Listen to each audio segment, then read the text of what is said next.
வருகை இருந்திருக்கக்கூடிய அத்தனை உயர்ந்த நெஞ்சங்களுக்கும் என்னுடைய தமிழார்ந்த வணக்கங்களை தெரிவித்துக் கொள்கிறேன். என்னுடைய பெயர் காளீஸ்வரன். ஒரு பேக்கரியை நடத்தி வருகிறேன். எனக்கு இறை நம்பிக்கை கிடையாது என்றாலும் கூட பொருளாதார கோட்பாடுகள அடிப்படையிலே ஒரு கேள்வியை கேட்க விரும்புகிறேன். கடந்த பிப்ரவரி மாதம் சென்னையிலே ஒரு 5 நட்சத்திர விடுதியிலே ஒரு கூட்டம் நடந்தது. தொழில் முனைவோர் கூட்டம். ஐக்கிய அரபு குடியரசிலிருந்து மதிப்பிற்குரிய ஷேக் தாரிக் பின் பைசல் அல் ஷாஜிமி அவர்கள் தமிழக தொழில் முனைவோரை அங்கு அழைத்திருந்தார்.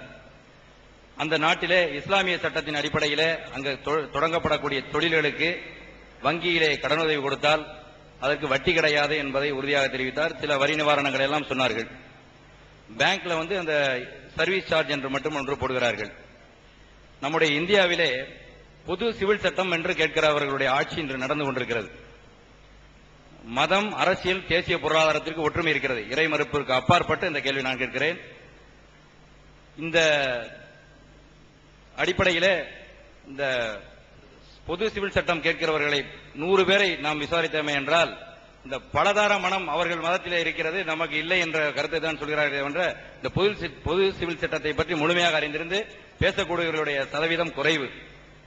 இப்படிப்பட்டவர்களுடைய ஆட்சியிலே இஸ்லாமிய நாடுகளில் இருக்கக்கூடிய இந்த நல்ல திட்டத்தை இந்திய நாட்டின் தொழில் வளர்ச்சிக்காக நாம் பயன்படுத்துவோமே என்றால், இந்த ஆட்சி அறிமுகப்படுத்துவது என்றால் இந்தியாவின் பொருளாதாரம் எப்படி மேம்பட்டு இருக்கும் என்பதை நீங்கள் விளக்கமாக சற்று நேரம் எடுத்துக்கொண்டாலும் விளக்கமாக தெரிவிக்க வேண்டும் என்று கேட்டுக்கொள்கிறேன். நன்றி. அதாவது இஸ்லாம் சொல்லக்கூடிய அந்த பொருளாதாரத்தை காழ்ப்புணர்ச்சியெல்லாம் ஒதுக்கி வச்சுட்டு இவங்க எடுத்துக்கிட்டாங்கன்னா இந்தியா எப்படியெல்லாம் மேம்பட்டு இருக்குங்கிற ஒரு கேள்வியை சகோதரர் கேட்டிருக்கிறாரு. ஆனா அதை நான் கொஞ்ச நேரத்துக்கு முன்னாடி சொன்னேன். அல்லங்களா? அப்ப சகோதரர் வரலையோ? வந்துருந்தீங்களா? வந்துருந்தீங்க. சரி.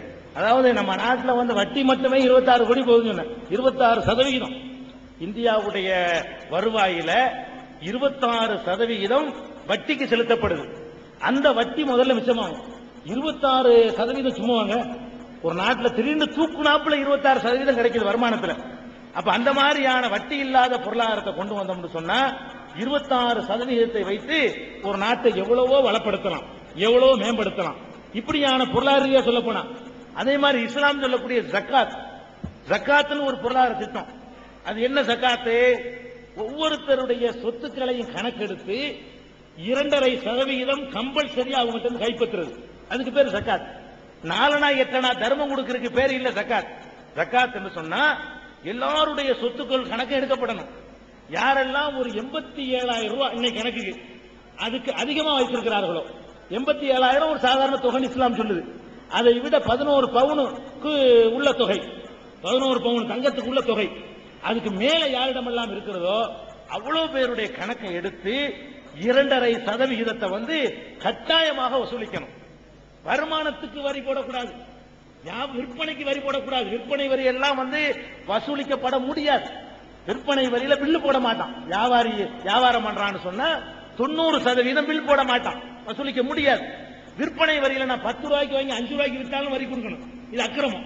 நான் 10 ரூபாய்க்கு வாங்கியிருப்பேன், விலை குறைஞ்சு போயிடும், நான் 5 ரூபாய்க்கு தான் வித்திருப்பேன், விற்பனைக்கு ஒரு வரி கொடுன்னு கேட்குது கவர்மெண்ட். இது ஒரு அநியாயமான வரி. இஸ்லாம் என்ன சொல்லுதுன்னு கேட்டா, இருப்புக்கு வரிய கொடு. உங்கள்கிட்ட இருக்குதுல 1 லட்சம் ரூபாய்க்கு மேல 50 லட்சம் ரூபாய் இருக்குல்லப்பா, 2.5% எடுத்து வை. அப்படி வசூல் பண்ண சொன்னா கம்பல்சரியா 1% இந்தியாவில் கிடையாது. எவங்கிட்டையும் கையேந்த வேண்டியது இல்ல. ஒவ்வொரு குடிமகனும் பட்டிருக்கிற கஷ்டம் 6,000 கோடி ரூபாய், இன்னைக்கு 7,500 கோடி ரூபாய் இருக்குது.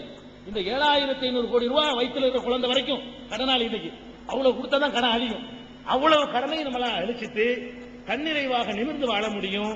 இன்றைக்கு சவுதியுடைய முன்னேற்றத்துக்கெல்லாம் காரணம் வட்டி இல்லாத பொருளாதாரம் தான். செழிப்பா இருக்கிறாங்க, உலகத்துக்கு கடன் கொடுக்குறாங்க. அந்த அளவுக்கு ஒரு முன்னேற்றம் ஏற்பட முடியும் என்று சொல்லிக் கொள்கிறேன்.